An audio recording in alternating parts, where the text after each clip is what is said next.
afternoon, everyone. Welcome to this discussion on have we finished building the bridge. We're looking at how blockchain has reshaped the financial ecosystem and how we're going to build value and trust with this technology. But we're in a situation where traditional finance rail, and DLT finance rails are not connected. They create bridges, and there is a lot of discussion as to how they should be connected. But a lot of that is quite theoretical. And what we want to focus on is the reality. What do we need to do to actually bring value to consumers, businesses, and end users as we link these two ecosystems? Adrian, I'll come to you. Please share us some thoughts. Sure. First of all, what's up, Abu Dhabi? How you all doing today? Looking good? Lots of energy. Thank you guys for making it to the last panel of the day, the best panel. They always save the best for last. The answer to your question, I have two answers. So from where I sit, from a Tron's perspective, we already have stablecoin. I think we've been listening to people talk about stablecoin. We've been talking about DeFi. We've been talking about RWAs. That ecosystem exists. For Tron, we've got more than 50% of USDT transactions are on our blockchain, and that's not an accident. That is because of deliberate, intentional placement of what the Tron blockchain is in comparison to other blockchains. Every blockchain is going to have its own kind of niche, and they're going to specialize. It's going to be security, it's going to be speed, it's going to be cost, right? So Tron has kind of put their stake in the ground, saying we are the stablecoin blockchain of choice. The other part of it is going to be, I think, the regulatory clarity, which we've talked about it today as well. We've done tremendous work from stablecoin perspective on the Genius Act, but there's still a lot more to do. Clarity is coming down the pipe, and people are working very, very hard in the US. I mean, the government is back open, schools back in session, and people are working very hard on clarity as we speak. So those are the kind of the two things I think that need to happen. The bridge has been built. Convince me if I'm wrong, tell me I'm wrong. But the bridge has been built, but we need to get more traffic going across that bridge, and we need to kind of fortress those structures. Okay, well, Demo, do you think the bridge has been built? I think there's a lot of bridges that are built. I think we have a tendency in our space to get over zealous on decentralization. And I think there's benefits of decentralization, but there are also some key benefits of centralized networks as well. And I think somewhere in the middle is the right answer. I think just like you're traveling here today, you cross a bridge, at least I'm on the other side where my hotel is, it could take you 3 minutes, or it could take you 40 like it did for me yesterday. And when we're bridging all these decentralized islands together where they want to kind of play, you're vulnerable. Heavy traffic, heavy expenses, single points of failure. So there's got to be a better way from an infrastructure perspective and a security perspective to eliminate those threats.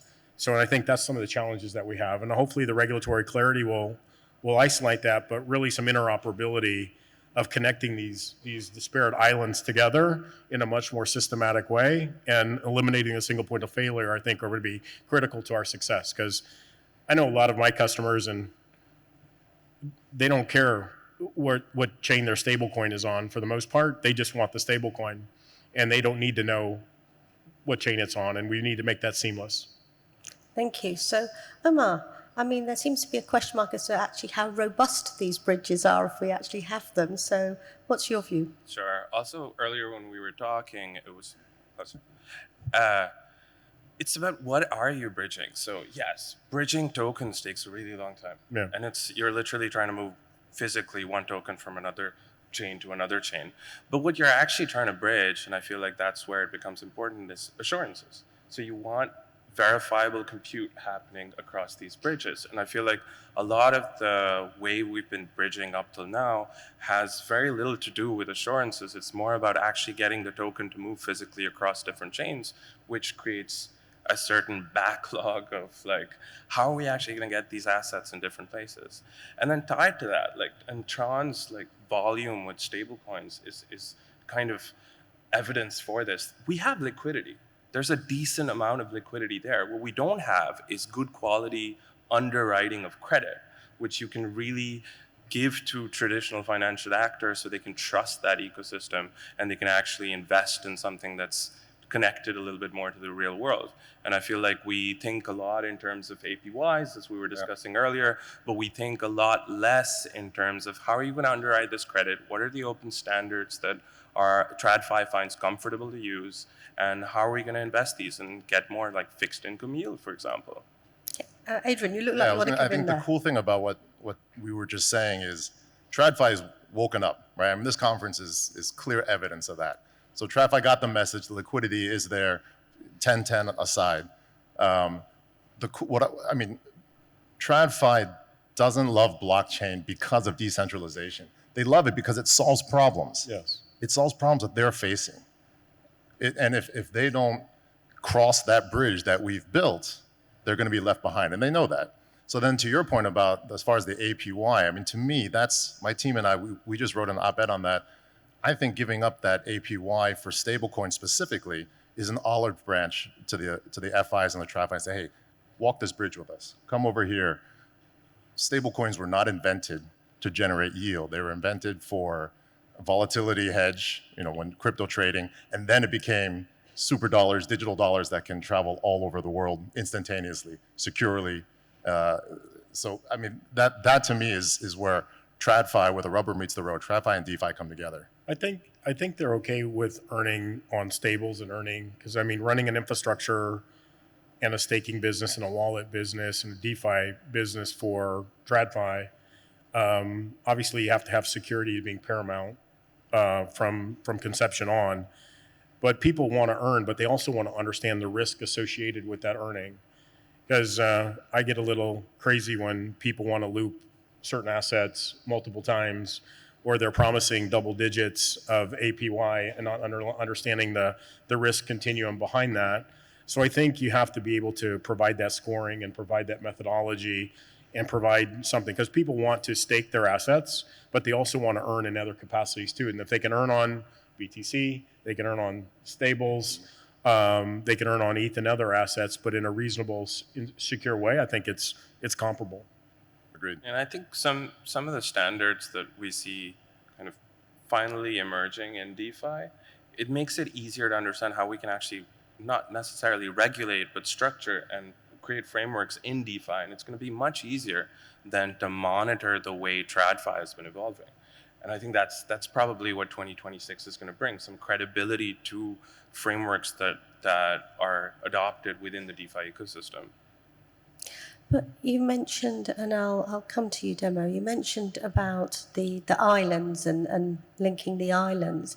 But actually, there are many islands and many bridges. So what is this actual future ecosystem going to look like? Are we actually going to see decent level of interoperability? I think you're seeing some of it now too. You're seeing a lot of cross-chain connectivity bridges being built, cross-chain platforms, which we're in support of and building out and supporting over 80 different chains and protocols. As part of Blockdaemon, we have to provide that the connective tissue in a secure way. You're seeing a lot of intent-based systems trying to simplify the complicated bridging capabilities. Again, people just want to own the underlying asset. They don't care what chain it's on. And I think we're not there yet, but I think over the next few years we'll be there. Hopefully, we'll be able to say this is just financial services and not TradFi and DeFi, and that's going to be, I think, the thing of where we're going to get to with proper regulation and proper technology innovation. I like that. Financial services, not TradFi and Yeah. DeFi. That should Yeah. be a key takeaway for the audience. Omar, your thoughts? Yeah, no, I think these liquidity modes that we've built that are super hard to kind of consolidate into one piece is definitely a problem. At the same time, bridging these assets across chains just takes so much time that it's not practical to actually get anything done. I think there are more innovative ways of kind of locking or creating assurances on each individual chain and then replicating them on other chains. So I think BitVM is an ode to this as well, where you can lock Bitcoin on Bitcoin, create representations of the UTXO and mirror it across different chains, which enables that composability and programmability of a credit market. So using all of these different crypto tokens as collateral and then being able to borrow against them and invest them in real world yield opportunities, I think is probably one of the future things that makes me very excited about DeFi in the future. Absolutely. I am conscious of time, ladies and gentlemen, so I'm going to wrap this up with that time-old tradition, given that we are in December, of what is on your wish list for 2026. Adrian, I'll come to you.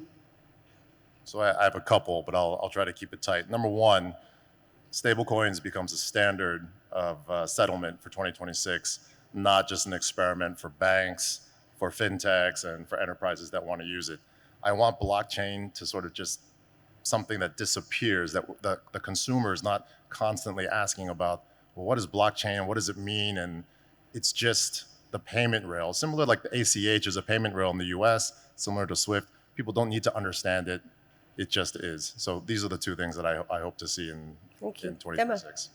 Yeah, I think it's continuing to expedite the regulatory clarity, specifically in the U.S. and I think and we're catching up to some of the other regions in particular here too, where they've set the standard. We need guardrails. We need to know what is a commodity. We need to know what is an equity, and we need to know what we're able to do with it and what services we can offer to get to where financial services versus TradFi and DeFi.